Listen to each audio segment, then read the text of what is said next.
चीन ने अमेरिका पर पलटवार करने की चेतावनी दी है।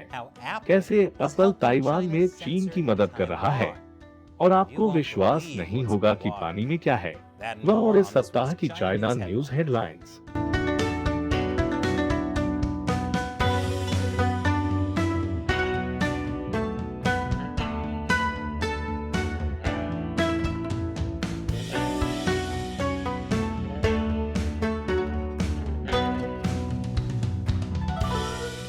चाइना अनसेंसर्ड में आपका स्वागत है। मैं क्रिस चैपल हूँ। ये एपिसोड क्यूरियोसिटी स्ट्रीम द्वारा प्रायोजित है। ये आप जैसे लोगों के लिए बहुत अच्छा है जो वीडियो देखना और अच्छी चीजें सीखना पसंद करते हैं। क्यूरियोसिटी स्ट्रीम में डॉक्यूमेंट्रीज और नॉन फिक्शन टीवी शो का एक विशाल चयन है और मैं आपको अंत में और दिखाऊंगा। तो चीन अमेरिका के खिलाफ जवाबी कार्रवाई की कसम खा रहा है। ये बाइडेन प्रशासन द्वारा आदेशित कोरोना वायरस की उत्पत्ति की जांच से अधिक है। हाँ, चीनी कम्युनिस्ट पार्टी वास्तव में इससे नफरत करती है जब कोई ये संकेत भी देता है कि वायरस चीन में एक प्रयोगशाला से आया होगा।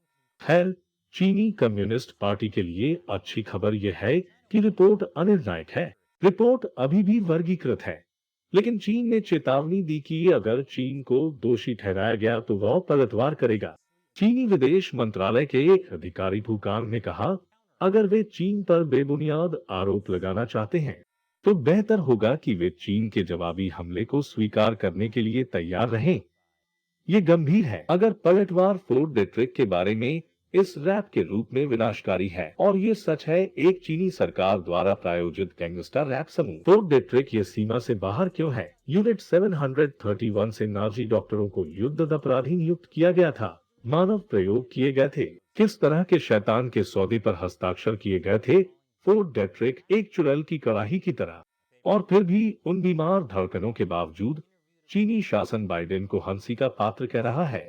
मेरे पसंदीदा चीनी राज्य संचालित मीडिया ग्लोबल टाइम्स ने वुहान के एक वायरोलॉजी डॉक्टर का साक्षात्कार लिया, जिन्होंने कहा, वायरस की उत्पत्ति को देखने के लिए एक खुफिया टीम का होना काफी हास्यास्पद है और यह आश्चर्यजनक नहीं है कि बाइडेन का कोई निश्चित जवाब नहीं होगा। लेकिन अगर बिडेन एक और जांच चाहते हैं, ये उनके प्रशासन की विश्वसनीयता को कम करेगा और इसे हंसी का पात्र बना देगा। ओ कृपया जघनसाई, क्या ये आपको सबसे अच्छा मिला है? क्या आपको पता है कि अमेरिका में रूढ़िवादी मीडिया बाइडेन को क्या कहता है? ग्लोबल टाइम्स आपको और कड़ी मेहनत करनी होगी। हमें कभी भी इस बात का पक्का सबूत नहीं मिल सकता है कि कोरोना वायरस चीनी लैब से आया है, लेकिन आप जानते हैं कि चीनी लैब से क्या आ रहा है? फेंटेनाइल। इसकी बहुत सारी अमेरिका में 2020 में ओवरडोज बढ़ गया, 93,000 मौतें, और उन मौतों में से ज्यादातर चीनी निर्मित फेंटेनाइल से जुड़ी थी। यूएस चीन आर्थिक और सुरक्षा समीक्षा आयोग की एक नई रिपोर्ट के अनुसार चीन संयुक्त राज्य अमेरिका में अवैध फेंटेनाइल और फेंटेनाइल संबंधित पदार्थों की तस्करी का प्राथमिक स्रोत है। और ये पता चला है कि चीन अमेरिकी अधिकारियों को चीनी डीलों को ट्रैक करने में मदद करने में बहुत सहयोग नहीं कर रहा है। चीनी नियामक प्राधिकरण संभावित साइटों का निरीक्षण और जांच करने के लिए अनुरोधों में देरी करते हैं। ये अनुरोधों में अक्सर दिनों के लिए देरी होती है, जिससे किसी भी अवैध संचालन को परिसर को खाली करने या साफ करने की अनुमति मिलती है। ये निश्चित रूप से चीनी कम्युनिस्ट पार्टी, जो चीनी समाज के लगभग हर पहलू को नियंत्रित करती है, अमेरिका के खिलाफ एक समन्वित दवा युद्ध अभियान के रूप में फेंटेनाइल का उपयोग नहीं कर सकती है। ठीक वैसे ही जैसे किसी चीनी लैब से कोरोना वायरस लीक नहीं हुआ है। आप जानते हैं कि चीन से अमेरिका में और क्या आ रहा है? फ्लोराइड, विशेष रूप से मिशिगन के एक शहर में पीने के पानी में चीनी फ्लोराइड मिलाया जा रहा है। अब अगर वह आपको डराता है तो चिंता न करें। शहर के उपयोगिता निदेशक ने कहा, जल संयंत्र ने बिना किसी समस्या के वर्षों से चीनी फ्लोराइड का उपयोग किया है। और हाँ, मुझे पता है कि चीन से दागी खून को पतला करने वाले ने एक दशक पहले अमेरिकियों के एक समूह को मार डाला था। लेकिन अगर मिशिगन का वह शहर सालों से अपने पानी में चीनी फ्लोराइड का इस्तेमाल बिना किसी समस्या के कर रहा है, तो मैं कहता हूँ क्या गलत हो सकता है। तो ब्रेक के बाद और अधिक वापसी पर स्वागत है। यदि आप सोच रहे थे कि क्या चीन अभी भी एक कम्युनिस्ट देश है, तो इसका उत्तर है हाँ। ये है अर्थव्यवस्था पर पार्टी के नियंत्रण ने सिर्फ एक हफ्ते में चीन के बाजारों से $0.5 ट्रिलियन का सफाया कर दिया है। और पार्टी की चल रही कार्रवाई में कितना नुकसान हुआ है, इसकी तुलना में ये बाल्टी में सिर्फ एक बूंद है। चीन की शीर्ष कंपनियों को इस साल अपने चरम मूल्य की तुलना में लगभग $3 ट्रिलियन का नुकसान हुआ। यह एप्पल के आकार का लगभग 1.5 गुना है और अधिकांश देशों के सकल घरेलू उत्पाद से कहीं अधिक है। बीजिंग का कड़ा नियंत्रण इन कंपनियों के बाजार मूल्य में गिरावट ला रहा है। इन व्यवसायों में उपभोक्ता शामिल है, व्यवसाय फार्मास्यूटिकल्स और इंटरनेट से संबंधित व्यवसाय। अरे वाह, मुझे उम्मीद है कि ये चीनी फ्लोराइड उत्पादन को प्रभावित नहीं करेगा। जानते हैं कि चीन के बाजार की चिंता किसे नहीं है। दुनिया की सबसे बड़ी संपत्ति प्रबंधन फर्म ब्लैक रॉक। वास्तव में ब्लैक रॉक निवेशकों को चीन में अपने निवेश को तिगुना करने की सलाह दे रहा है। हाँ, चीन में करोड़ों डॉलर क्यों गंवाए जब आप अरबों का नुकसान कर सकते थे। मुझे यकीन है कि कुल संयोग है। इस साल की शुरुआत में ब्लैक रॉक चीन में अपना म्यूचुअल फंड चलाने वाली पहली विदेशी कंपनी बन गई। आप जानते हैं, कुछ लोग कहते हैं कि वॉल स्ट्रीट अमेरिकी निवेशकों को चीनी कम्युनिस्ट पार्टी से बचाने में विफल हो रहा है। वे ऐसा क्यों सोचेंगे? चीनी टेलीकॉम कंपनी हुआवे राष्ट्रीय सुरक्षा के लिए खतरा है। ये कुछ ऐसा है जिस पर ओबामा और ट्रंप प्रशासन सहमत हुए हैं। ये सब अक्सर नहीं होता। ट्रंप प्रशासन के अंत तक अमेरिका ने हुआवे पर पूर्ण प्रतिबंध लगा दिया था। अच्छा अंदाजा लगाए, हुआवे का बैग बेबी। हुआवे अब चीनी कारों में लगाने के लिए यूएस निर्मित माइक्रोचिप खरीद सकती है।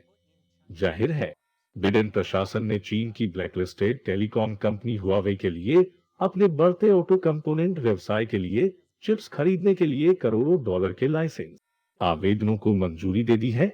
अब यह अजीब है, मार्च में वापस बिडेन प्रशासन ने हुआवे पर सीमा का विस्तार किया, तो इसका कोई मतलब नहीं है।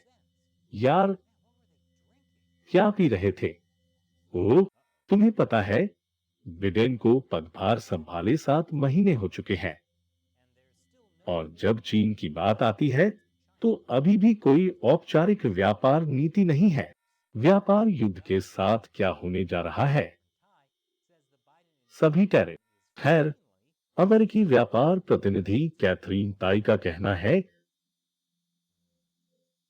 बाइडेन प्रशासन आखिरकार चीन के साथ अपनी व्यापार नीति की समीक्षा करने के लिए तैयार है।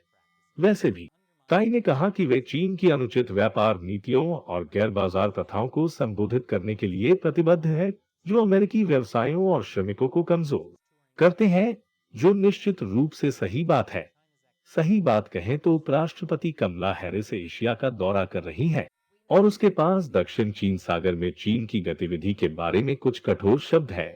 दक्षिण चीन सागर में हम जानते हैं कि बीजिंग दक्षिण चीन सागर के विशाल बहुमत पर दावा करने, डराने और दावा करने के लिए मजबूर करना जारी रखता है। वह सिंगापुर में था, लेकिन वियतनाम की उसकी यात्रा के लिए चीन अपराध पर चला गया। हैरिस की उड़ान में 3 घंटे की देरी हुई। बीजिंग ने वियतनाम के प्रधानमंत्री से मिलने के लिए हनोई में अपने दूत को जल्दी से भेजा और बाद में अमेरिकी घोषणा को कम करते हुए 2 मिलियन वैक्सीन खुराक का दान देने का वादा किया। अब भले ही चीनी कम्युनिस्ट पार्टी टीकों के मामले में अमेरिका को कमजोर कर रही है और फेंटेनाइल क्रैकडाउन में सहयोग करने से इनकार कर रही है, फिर भी इस रिश्ते की उम्मीद है। कम से कम अमेरिकी जलवायु दूत जॉन केरी के दिमाग में। उन्होंने जलवायु परिवर्तन पर सहयोग करने के लिए सितंबर में चीन की यात्रा करने की योजना बनाई है। हो सकता है कि जब वह वहां हो तो वह हमारे पानी में चीनी फ्लोराइड के बारे में कुछ कर सके। मैं तकनीकी रूप से जानता हूं कि इसका जलवायु परिवर्तन से कोई लेना देना नहीं है, लेकिन चीन जलवायु परिवर्तन से लड़ने के लिए वास्तव में कुछ नहीं करने जा रहा है, क्योंकि वे सिर्फ अधिक से अधिक कोयला बिजली संयंत्र बना रहे हैं, ताकत गोलियां ले रहे हैं। चीन फिर से 0 कोविड मामलों की रिपोर्ट कर रहा है। ये सही है। महीनों से चीन बीजिंग और वुहान जैसी जगहों पर 0 कोविड मामलों की रिपोर्ट कर रहा था। फिर डेल्टा वेरिएंट आया, लेकिन लॉकडाउन के तहत कुछ लाख लगाने के बाद, कुछ उस तरह तार के साथ लागू और थोड़ा मजबूर परीक्षण, अब 0 मामलों में चीन की वापसी। वाह, सत्तावाद वास्तव में काम करता है। हे जॉन केरी, चीन में रहते हुए कुछ नोट्स लें, है ना? यहाँ अमेरिका में लोगों को बहुत अधिक स्वतंत्रता है।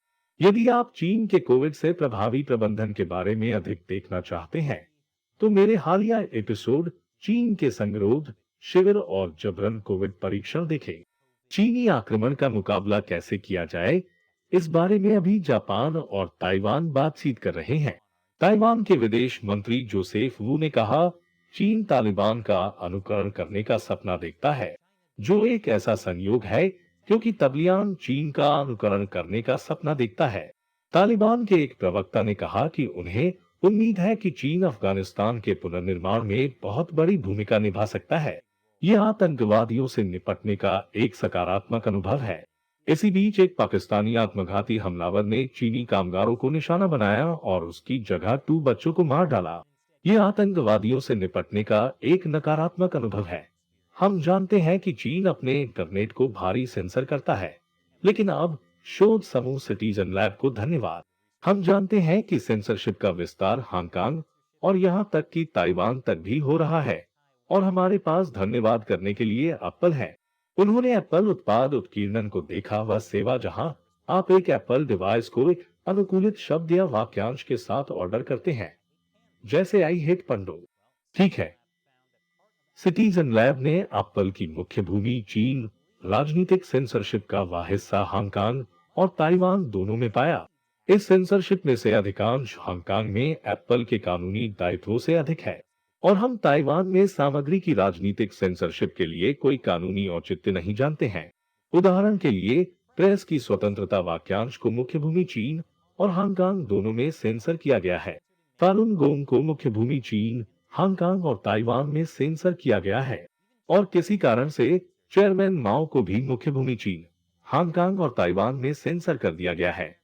लेकिन नाजी शब्द स्पष्ट रूप से ठीक है, ये ठीक है। कम से कम इस दुनिया में अभी भी कुछ अच्छी चीजें हैं, क्योंकि इस एपिसोड को क्यूरियोसिटी स्ट्रीम द्वारा प्रायोजित किया गया है। क्यूरियोसिटी स्ट्रीम एक स्ट्रीमिंग प्लेटफॉर्म है जिसमें पुरस्कार विजेता और मूल प्रोग्रामिंग सहित आकर्षक टीवी शो के दर्जनों संग्रह है। उदाहरण के लिए कन्फ्यूशियस, प्राचीन विश्व की प्रतिभा। यह कहानी है कि कैसे कन्फ्यूशियस युद्ध और अराजकता के एक चुनौतीपूर्ण समय में बड़ा हुआ और पूरी तरह से व्यवस्थित समाज के अपने दर्शन के साथ दुनिया को व्यवस्थित करने के लिए तैयार हो गया। इसमें अपने स्वयं के नैतिक चरित्र को सुधारना और परिवार का सम्मान करना शामिल था। कुछ शासकों ने इसकी सराहना की, दूसरों ने नहीं किया। क्यूरियोसिटी स्ट्रीम के साथ आप इतिहास, प्रकृति, विज्ञान, भोजन, प्रौद्योगिकी और यात्रा जैसे विषयों पर हजारों अन्य स्ट्रीम करने योग्य वृत्तचित्र और गैर फिक्शन शो देख सकते हैं। तो नीचे दिए गए लिंक पर क्लिक करें और हमारे विशेष सौदे को प्राप्त करने के लिए चाइना अनसेंसर्ड कोड का उपयोग करें। पूरे वर्ष के लिए केवल $14.99। आप अपने फोन, टैबलेट या कंप्यूटर से कहीं भी कभी भी क्यूरियोसिटी स्ट्रीम देख सकते हैं। तो नीचे दिए गए लिंक पर क्लिक करें और देखें। मैं क्रिस चैपल हूँ, फिर मिलते हैं।